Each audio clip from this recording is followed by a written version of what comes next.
2.4 है ना, ये शुरू करने वाले थे, इसमें अपन ने पहला प्रश्न दूसरा प्रश्न कर लिया था, है ना।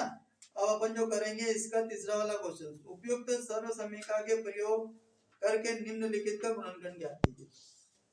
अपने को इसमें सभी में क्या करना है भैया, सर्व समीकरण लगानी है। क्या लगानी है? सर्व समीकरण।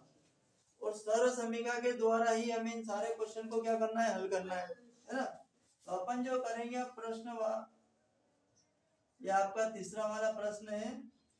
इसमें लिखा है पहले वाले क्वेश्चन में कि 9x की घात लिखा है 2 प्लस 6xy प्लस y की घात कितनी आ जाएगी? 2। अब इस टाइप का है, अपने को क्या करना है, इस टाइप की सर्व समीकरण अपने को लगानी है। क्या करना भैया, इस टाइप के। अब अपने सर्व समीकरण से क्या करना है, अपने को गुणनखंड लाना है। अब अपने पहले क्या पढ़ा, अभी तक अपने को गुणनखंड दिए जाते थे, पर अब इसका गुणनखंड नहीं दिया, गुणनफल दिया है, तो हमें क्या करना है, गुणनखंड लेके आना है। क्या लेके आना है भैया? गुणनखंड लेके आना है। अब गुणनखंड लेके आना है तो ये जो 9x की घात 2 प्लस 6xy प्लस y की घात 2 लिखा है ना, इसके जैसा अपने को पता होना चाहिए सर्व समीकरण, क्या कौन सा सर्व समीकरण है ना, है क्या? वो तो ठीक है, नहीं तो कोई दिक्कत नहीं, देखेंगे सही। चलो हल में दिया है 9x की घात 2 प्लस 6xy प्लस y की घात 2, ये आपका दिया गया है गुणनफल। अब अपने को लाना है गुणनखंड। तो इस टाइप की जो सर्व समीकरण होगी आपकी, है ना, ऐसा करते हैं अपन, कौन सी है, x की घात 2 प्लस 2xy प्लस y की घात 2 बराबर x प्लस y पूरे की घात कौन सी आ जाएगी? ये वाली सर्व समीकरण लगेगी, है ना, ये वाली, ये इसके जैसा है। अब हमें क्या करना है, ये 9x की घात 2 प्लस 6xy प्लस y की घात कितना 2 है। जब इसको हल करेंगे अपन प्रश्न अनुसार, ये आप लिखिए यहाँ 9x की घात कितना जाएगा 2 प्लस 6xy प्लस y की घात कितनी भैया 2 है। अब इसके क्या करना है कि ये 9xy लिखा है, 9xy लिखा है, तो 9 का वर्गमूल होता है क्या, कोई वर्ग होता है? 9 का वर्ग कितना होता है? वर्गमूल, हाँ, वर्ग और वर्गमूल 3 होता है ना। 3 का वर्ग करेंगे तो 9 हो जाएगा, 3 का 9 का वर्गमूल कितना हो जाएगा। तो अपन क्यों ना इसको ऐसा लिख सकते हैं क्या, 3x की घात इस पूरे की घात में 2 लगा दूं। ये कोष्टक जैसे अपन हटाएंगे, ये कोष्टक जैसे अपन हटाएंगे तो ये जो घात है ये पूरे कोष्टक के लगी हुई है, यानी ब्रैकेट के ऊपर लगी हुई। जैसे अपन इसको हटाएंगे तो 3 के भी लगेगी और x के भी लगेगी। तो ये जो होगा इस टाइप का हो जाएगा, 3x को 2 बार लिखेंगे ना, घात का मतलब ये होता। तो 3 का 3 में गुणा करेंगे कितना आ जाएगा 9, और फिर x का x में गुणा करेंगे कितना आ जाएगा। तो ये इस टाइप का आ जाएगा अपने पास में। तो हम क्या करते हैं भैया, इसका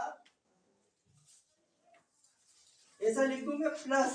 अब ये जो 6 है इसको तोड़ना है, तो 6 के गुणनखंड होते 2 गुणित 3 x और y, 1 2 तो फार्मूले वाला है ही सही नहीं। ये 3x का मान जो है ना, ये यहाँ रख दिया अपन ने 3x के स्थान पे। कोई डाउट है क्या भैया, ये 2 है, ऐसा कैसा। अब x का मान ये वाला है, तो x का मान यहाँ कितना आया 3x आया। कितना आया भैया 3x। तो ये 3x अपन ने किसकी जगह x की जगह रख दिया। कोई डाउट है, y का मान y है तो यहाँ पे ऐसा कैसा रख दो आप y। कोई दिक्कत है क्या? पीछे आपका क्या रहेगा y, तो यहाँ पे y की घात कितनी आ जाएगी 2। तो इस पूरे को अपन ने तोड़ दिया है, इस पूरे को अपन ने तोड़ दिया, और तोड़ने के बाद इसका बराबर आंसर कितना आया, ये वाला है ना। तो अपन x प्लस y, ये 9x plus 6xy plus y की घात 2। अब अपने को इसके बराबर में क्या है, ये है, तो अपने को x का मान कितना भैया 3x, प्लस y का मान कितना है y रहेगा, और इस पूरे की घात कितनी है 2 है। अब इस घात का मतलब तो आप जानते ही हैं क्या होता है। घात का मतलब उस संख्या को उतनी बार लिखिए, क्योंकि अपने को गुणनखंड निकालना है, तो हम इसको 2 बार लिख सकते हैं। तो ये हो जाएगा आपका 3x प्लस वाई, एक बार तो ये हो जाएगा, और पूरे की घात तो दोनों बार प्लस का आएगा, 3x प्लस वाई। क्लियर हुई बात। अतः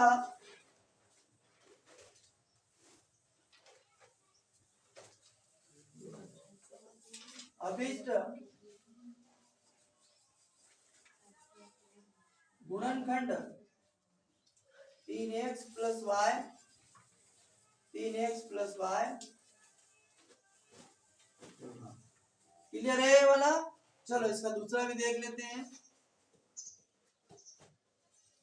दूसरे में क्या लिखा है, दूसरे में लिखा है ना, ये लिखा है आपका 4y की घात 2 माइनस 4y प्लस 1 है, ऐसा है ना भैया। 4y की घात 2 माइनस 4y और प्लस 1 है। अब प्लस 1 की घात भी है, पर 1 की घात रहेगी जितनी रहेगी उतनी ही, भाई 1 की घात 2 है, पर अपन 1 को 2 बार भी लिखेंगे तो एक ही आंसर आना है। तो यहाँ पे अपने को घात दिखाई नहीं दे रही, लेकिन ये इसके जैसा है, ये मान के चलो। तो ये वाला जो है देखते हैं अपन, दिया है ना, ये आपका 4y की घात 2 माइनस 4y प्लस का 1। अब यहाँ पे जो था, इधर आपने पास दोनों जगह क्या था भैया, प्लस था, इधर क्या आ गया, माइनस आ गया, इधर माइनस आ गया है। तो इसकी जगह सर्वसमीका थोड़ी सी क्या होगी, चेंज हो जाएगी, है ना, सर्वसमीका चेंज हो जाएगी। तो कौन सी आएगी, वो वाली आएगी, माइनस वाली। ये क्या है आपके पास में, ये वाला, ये क्या है, गुणनखंड है कि गुणनफल है, ये समीकरण क्या है भैया, गुणनफल है। क्या है ये, हमें गुणनखंड लाना। गुणनखंड जो होते हैं ना, वो इस टाइप के होते हैं, दो टुकड़ों में अलग अलग होते हैं, समझ रहे ना। ये पूरा एक समीकरण है अपने पास में। तो देखते हैं यहाँ पे सर्व समीका,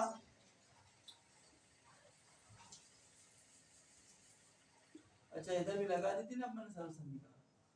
चलो देखते हैं अपन, यहाँ पे सर्व समीका लगेगी आपकी x की घात 2 minus 2 x y plus y की घात 2, तो अपने पास आ जाएगा x माइनस y पूरे की घात कितनी आ जाएगी भैया, 2। ये इसके जैसा बना दिया अपन ने। अब अपने को चेंज करना है कि x का मान कितना, 4y की घात 2 और y का मान कितना है, 1। ये अपने दिमाग में आ गई ना बात, कि कोई डाउट है इसमें, कोई दिक्कत है क्या, पता चल गया ना x का और y का मान, x और y का मान पता चल जाएगा तो आंसर आ जाएगा। अगर आप x और y के मान को पहचान नहीं पाओगे तो आंसर आने में फिर क्या होगी, थोड़ी दिक्कत होगी। चलो देखते हैं आगे।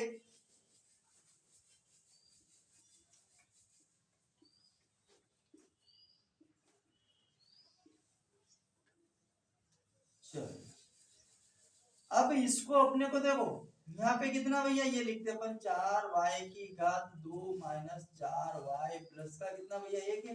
ये 1 भी इसकी घात भी, पर 1 की घात लगा ही नहीं उसने।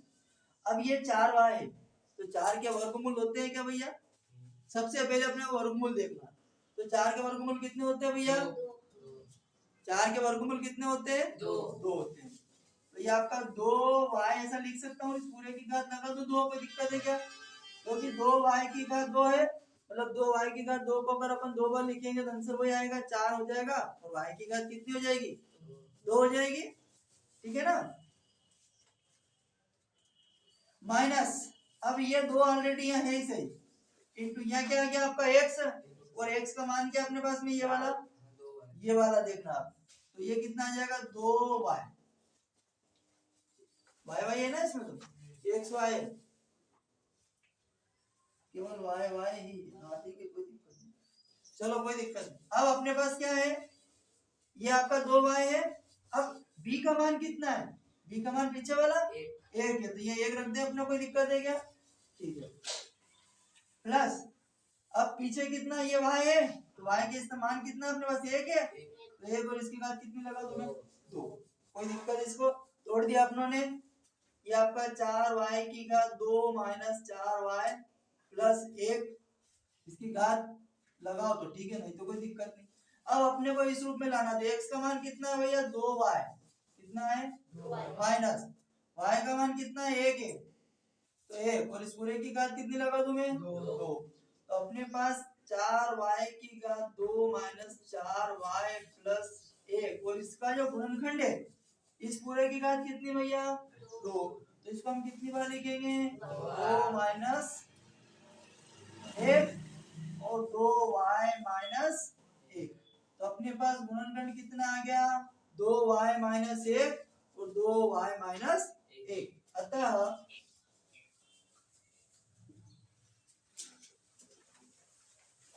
अभिष्ट गुणनखंड 2y माइनस 1 और 2y माइनस 1 होंगे। क्लियर हुई है बात, समझ में आया? कोई डाउट किसी को, कोई दिक्कत नहीं है? नोट करिए इसको। ये तीसरा वाला क्वेश्चन है ना? 10 है, 10 है? 100 है।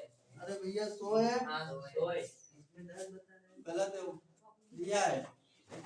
अब देखो ये जो गुणनखंड दिया गया अपने को इस टाइप में दे रखा है x माइनस वाई की घात 2 बटे में कितना है, तो ये दोनों की घात वाला सर्व समीकरण अपने पढ़ी थी क्या? कैसी पढ़ी थी क्या? और x की घात 2 और y की घात भी तो ऐसी पढ़ी थी अपन ने, पढ़ी थी ना? क्या नहीं पढ़ी? तो उसका रूप था इस टाइप का x प्लस वाई और x माइनस वाई, इस टाइप की पढ़ी थी। तो ये जो इसको ऐसा लिखेंगे,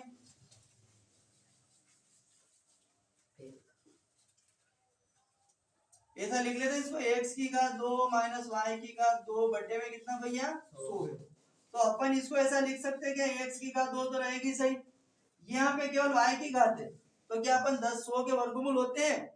कितने होते 100 के वर्गमूल? y बटे 10, ये पूरे की घात कितनी लगा दूं मैं? तो ये जब कोष्टक हटेगा, इधर का कोष्टक है ही, ये तो ऑलरेडी, ये जो कोष्टक हटेगा तो ये y के लगेगी घात 2 और 10 के लगेगी, तो y की घात 2 और 10 की घात 2, मतलब 10 को कितनी बार लिख के गुणा करें 100 आ जाएंगे, और 100 के वर्गमूल कितने होते हैं 2 होते हैं। तो अपने पास इस टाइप का आ गया।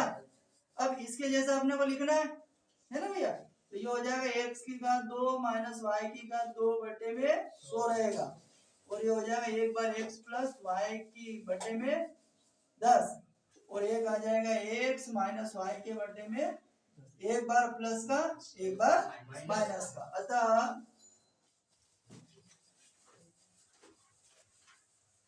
अभिष्ट गुणनफल x प्लस वाई बटा 10 कोमा x माइनस वाई बटा 10 होगा। क्लियर? उतार लो इसको, ये प्रश्न खत्म।